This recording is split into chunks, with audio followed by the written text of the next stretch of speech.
अभी पापा के पैसा पे फुटानी झाड़ना है, लड़कियों पे लाइन मारना है कि क्या करना है? ये बड़ा गलत बात है। लड़की का नाम आता नहीं है, हूँ हल्ला शुरू कर देते हैं। कंट्रोल नाम की चीज नहीं है भाई। मतलब जब कोई आदमी प्यार पे दो लाइन बोल दे हो हल्ला शुरू हो जाता है, लड़की पे बोल दे हो हल्ला शुरू हो जाता है। कंट्रोल रखिए और 16 साल से 25 साल तक खुद को गला दीजिए, खुद को तपा दीजिए। इतना तपाइए कि सामने वाला आपका शकल न पहचान पाए। आपके रिश्तेदार बोले कि क्या हो गया है, इसको कोई बीमारी हो गई है। इतना तपाइए खुद को और 25 साल के बाद खुद को निखारिए कि फिर सामने वाला बोले भाई क्या हो गया तू।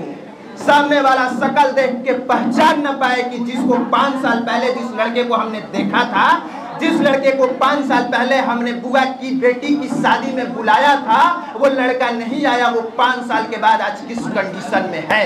आपको ज्यादा मेहनत नहीं करना है, सिर्फ 16 से 25 साल। अगर 16 से 25 साल आपने मेहनत नहीं किया तो फिर 25 से लेकर के और 70 साल तक आप वो करिएगा जो सोचने में आपकी रूह कांप जाती है। हर वो काम करिएगा। और टारगेट कोचिंग में हम अभी खड़े हैं। नमस्कार, मेरा नाम कुमार अभिनय है। आप पब्लिक प्लेटफॉर्म देख रहे हैं और हम यहाँ इसलिए आए हैं क्योंकि बहुत सारे बिहार बोर्ड के बच्चों ने नंबर 1 रैंकिंग यहाँ से हासिल किया है। एक साजिया परवीन थी जिन्होंने तीसरा रैंक आया था, वो भी इसी कोचिंग की थी। एक अलीसुर रहमान था जिसका पहला रैंक आया था, उसका भी इंटरव्यू हम लोगों ने किया था और वो भी इसी संस्थान से था।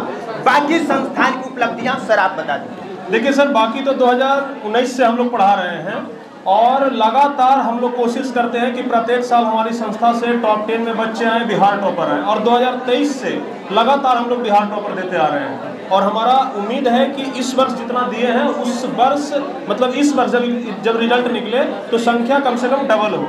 और इसी उम्मीद के साथ हम जहानाबाद में ऑफलाइन कोचिंग खोले हैं क्योंकि जहानाबाद से अभी तक बच्चे टॉपर कभी नहीं आए। जहानाबाद से कोई टॉपर नहीं आया? नहीं, जहानाबाद के बच्चे टॉपर नहीं आए।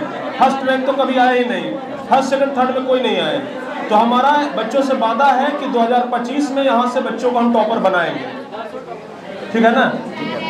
और सर का बहुत अच्छा दावा है कि 2025 में जो है जहानाबाद से हम टॉपर बनाएंगे। तो सर आपने जहानाबादी क्यों चूज किया, बक्सर क्यों नहीं चूज किया, आरा क्यों नहीं चूज किया, औरंगाबाद क्यों नहीं चूज किया? देखिए सर, टॉपर्स तो हमारे अनेक जिलों से आए, शेखपुरा जिला से, हाजीपुर जिला से, मिथिला से, बहुत जगह से टॉपर्स बच्चे आए हैं। लेकिन जहानाबाद चूज करने का 2-3 कारण है। हम पूरे बिहार के बच्चों को पढ़ाते हैं, ठीक है ना। और कभी हम स्वाभिमानी नहीं बनते हैं कि भाई अपने जिलों के बच्चे के लिए हमने अभी तक क्या किया।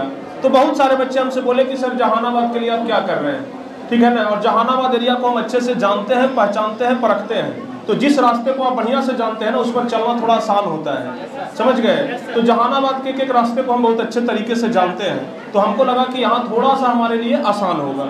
और जब हम यहाँ से एक बार शुरुआत कर देंगे ना तो हमारा आत्मविश्वास बढ़ेगा। और जैसा कि हम आपको बोले हैं 2 साल के अंदर में वो आत्मविश्वास पूरे बिहार में दिखाई देगा, ठीक है। तो इसलिए हमने जहानाबाद को चुना।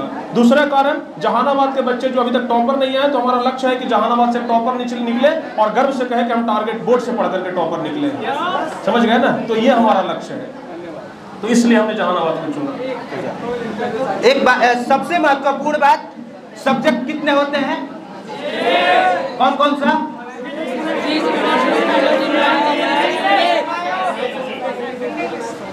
आप मैथ से क्यों पढ़ाई करते हैं, साइंस क्यों लेते हैं? उसमें ऑप्शन ज्यादा है। लोग मैथ छोड़ के फिर बायोलॉजी क्यों लेते हैं? गलत। मैथ छोड़ के बायोलॉजी इसलिए यहाँ बिहार है और बिहार में साइंस सिर्फ इसलिए लिया जाता है क्योंकि हमारा मैट्रिक में नंबर अच्छा आया है। वैज्ञानिक बनने के लिए साइंस लेके यहाँ पढ़ाई हम नहीं करते हैं। मैट्रिक में अच्छा नंबर आ जाता है तो साइंस ले लेते हैं और जिसका मैथ अच्छा नहीं है वो बायोलॉजी ले लेता है। डॉक्टर बनने के लिए यहाँ कोई बायोलॉजी नहीं लेता है। कहने का मतलब यह है कि हम लोग ऐसे जगह से आए हैं जहाँ पे अपना कैरियर डिसाइड ही नहीं हो पाता है कि हम कौन से सब्जेक्ट से पढ़ाई करें, आगे क्या करें, नहीं करें। तो सबसे पहले ये आपकी क्या रिस्पॉन्सिबिलिटी है कि आप अच्छे से बच्चों का मार्गदर्शन कर पाए, उनको समझा पाए, उनको बता पाए। देखिए सर, जैसा कि शुरुआत में ही हम बच्चों को बोले और शुरू से हम लगभग 3, 4, 5 बार इस चीज़ को रिपीट भी कर चुके हैं कि बच्चे जो यहाँ पर पढ़ाई कर रहे हैं तो मूलभूत चीज़ तो ये है कि बच्चों का बेसिक बहुत तगड़ा हो। और हम बार बार कहते हैं कि हम सिर्फ पास कराने के लिए नहीं पढ़ाते हैं, क्योंकि बच्चे अगर पास कर जाएंगे तो इनका जीवन संवर नहीं जाएगा। अगर बच्चे टॉपर भी बन जाएंगे तो इनका जीवन नहीं संवर जाएगा। टॉपर बच्चे कितने सारे आए अभी तक बिहार बोर्ड में, आप कितने का नाम जानते हैं? बहुत कम का नाम जानते होंगे। टॉपर अगर बच्चे आते हैं 10 दिन माहौल रहता है, फिर उनको भूल जाते हैं। फिर वो अपने जीवन में क्या किए, डॉक्टर बने, इंजीनियर बने, मास्टर बने, वैज्ञानिक बने, कि चांद पे चल गए, कि मंगल ग्रह पे चल गए, कभी कोई जानते हैं? जो बच्चा 2015 में टॉपर जो बना था उसको कितने बच्चे जानते हैं? वो क्या कर रहा है, कोई जानते हैं? नहीं जानते हैं। तो जो बच्चे टॉपर भी बन जाते हैं ना, उनको लोग ज़्यादा दिन तक याद नहीं रखते हैं, बस कुछ दिनों तक ही याद रखते हैं। लेकिन अगर एक बार बढ़िया पद पे अगर चल जाएं तो सब लोग याद रखते हैं। आप लोग शिक्षा विभाग से जुड़े हुए हैं, अभी एक शिक्षा विभाग के नए नए सचिव बने थे, याद है? के पाठक पूरा बिहार के हिला दिए। काहे हिला दिए? काहे कि उनके पास पावर है आईएएस का, समझ गए ना? यूपीएससी जैसे महान एग्जाम को क्रैक किए हैं, तब उनको लोग बिहार जाना, बिहार नहीं पूरा देश जानता है कि बिहार में वो शिक्षा सचिव ऐसे भी हुए। हालांकि अब तो शिक्षा सचिव से हट कर रेवेन्यू में चले गए हैं, लेकिन लोग जानते हैं कि भाई बिहार में कैसे हुए, जो पूरे विधि व्यवस्था को ही बदल करके रख दिए। तो पढ़ाई के दम पर ना है, तो टॉपर बनना हमारा लक्ष्य नहीं होना चाहिए। हमारा लक्ष्य होना चाहिए कि टॉपर के साथ साथ आगे हम अपने जीवन में वो मुकाम हासिल करें जहां से कि पूरे देश में नाम रोशन हो। समझ गए? तो हमारा लक्ष्य है कि बच्चे अच्छे ऊंचे पद को प्राप्त करें, सरकारी नौकरी में इनका योगदान ज़्यादा हो, सरकारी नौकरी में हमारे बच्चों को ज़्यादा कष्ट ना हो। क्योंकि सब बच्चे यही कहेंगे, भाई हम 10th 12th बढ़िया से पढ़ लिए थे, इसलिए बेसिकवा हमारा मजबूत था। समझ गए ना? तो इसलिए हम बच्चों पर ज़्यादा फोकस करते हैं। और एक हम कड़वा सच बोल के जाते हैं यहाँ पे, सर को बुरा लगेगा लेकिन फिर भी सुनिए। सर यहाँ पे एक टॉपर देंगे, इनके पास हजारों बच्चे पढ़ाई करते हैं कि लाखों?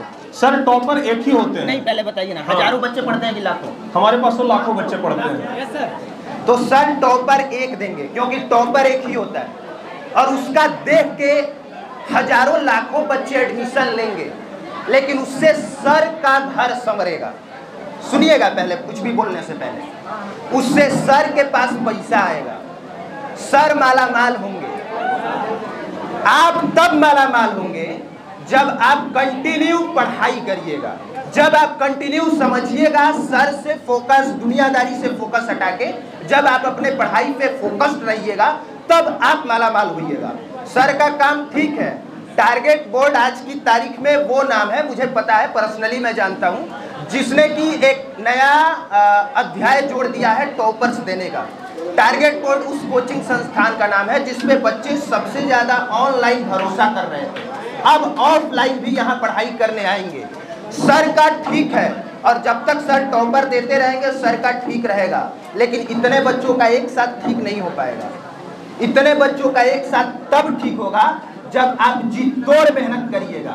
आपसे अगर कोई 5 मिनट भी ज़्यादा पढ़ लिया तो वो आपसे आगे ही हो गया, क्योंकि सिर्फ और सिर्फ 1 लाख की वैकेंसी के लिए 10 लाख से ज़्यादा फॉर्म भरा जाता है, 10 लाख से ज़्यादा।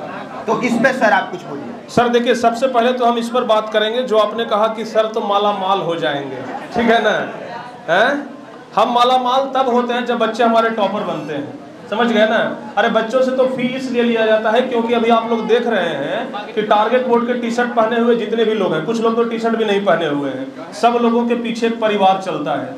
समझ गए ना? सब लोगों के पीछे परिवार चलता है। आप ही लोग अगर बड़ा होकर नौकरी करिएगा, कोई कहेगा कि हम फ्री में हमारे यहाँ खटो, तो खटिएगा बाबू, हैं? फ्री में काम करिएगा। तो आप जितने लोगों को देख रहे हैं ना, ये लोग नहीं है, इनके पीछे पूरा परिवार है, और ये अपने पूरे परिवार का जिम्मेदारी छोड़ करके और जिम्मेदारी को ले करके भी आए हैं टारगेट बोर्ड में, कि टारगेट बोर्ड में हम अपने ऑनेस्टली रूप से काम करेंगे तो टारगेट बोर्ड से हमें कुछ पैसा मिलेगा, और उस पैसों से हम अपना परिवार चलाएंगे, और बदले में आपको हम वो चीज़ देंगे जो आपका भी जीवन संवारेगा। समझ गए ना? लेकिन हाँ, बच्चों से हम उतना ही पैसा लेते हैं कि बच्चे मालामाल हो जाएं, बच्चे को जो भी चीज चाहिए कम पैसा में मिल जाए, हम मालामाल हो ना हो सर कोई फर्क नहीं पड़ता है। और आज ये सब जितना भी इंफ्रास्ट्रक्चर आप लोग देख रहे हैं ना, ये बच्चों के पैसा का ही सब देन है। हम अपने घर से खेत बेच करके नहीं लगाए हैं, समझ गए ना? और हमारे पास उतना खेत भी नहीं है कि हम बेचेंगे तो इतना लग जाएगा, समझ गए? तो ये बात ध्यान रखिएगा कि आज हम जो दावा कर रहे हैं कि पूरे बिहार में बच्चों के लिए हम 2 साल के अंदर व्यवस्था करेंगे, तो कहाँ से करेंगे? अपने घर से करेंगे।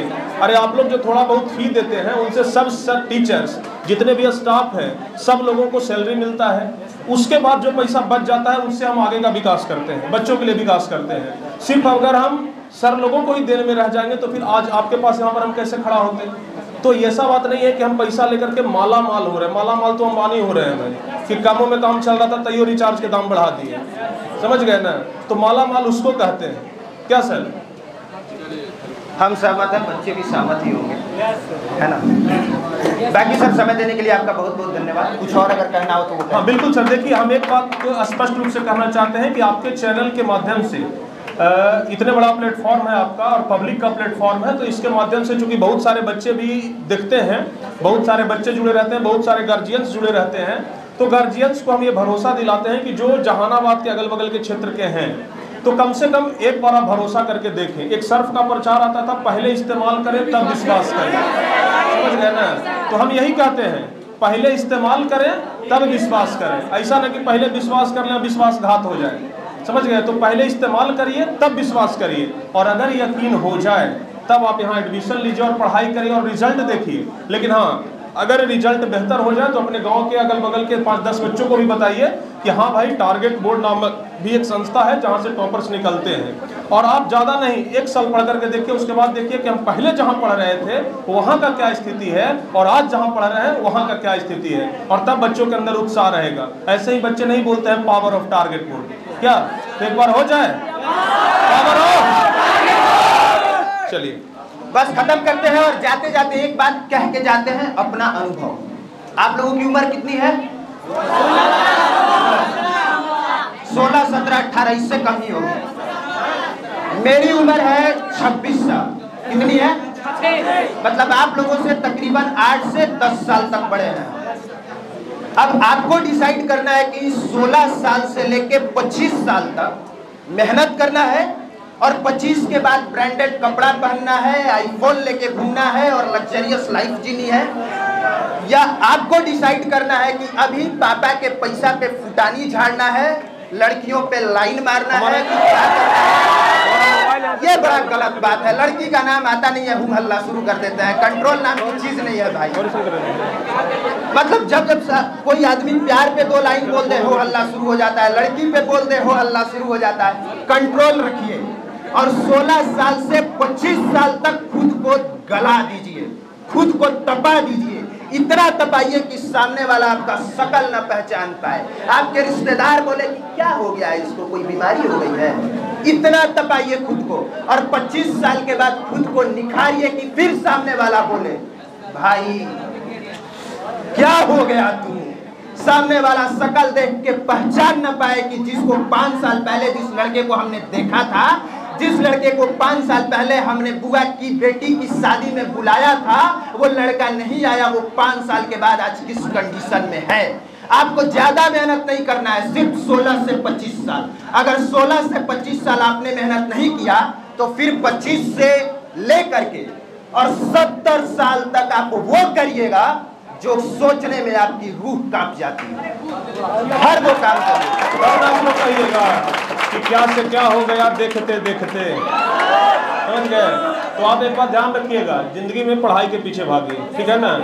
बहुत सारे बच्चे लड़की के पीछे भागते हैं, समझ गए। तो लड़की के पीछे भागिएगा तो एक आधे को का जीवन सक्सेसफुल होगा, बाकी लोगों को धोखा ही मिलता है। तो लेकिन अगर किताब से दोस्ती करिएगा ना, कहते हैं ना कि किताब से दोस्ती करिएगा, किताब से मोहब्बत करिएगा, कितनों बेवफा निकलेगा तो आपको काबिल बना के छोड़ेगा, समझ गए ना। तो प्यार करना है तो किताब से करिए। हाँ, बाकी सर के बारे में सर ने जो कहा आप लोगों ने सुना है, तो गलने दीजिए चेहरा, पड़ने दीजिए पैरों में छाले और आंखों के नीचे आने दीजिए काले धब्बे।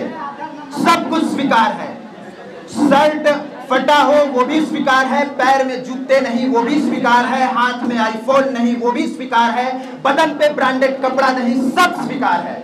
लेकिन 25 साल के बाद सब कुछ हासिल कर लेना है, इसी उम्मीद के साथ जय हिंद। एक जोरदार ताली हो जाए।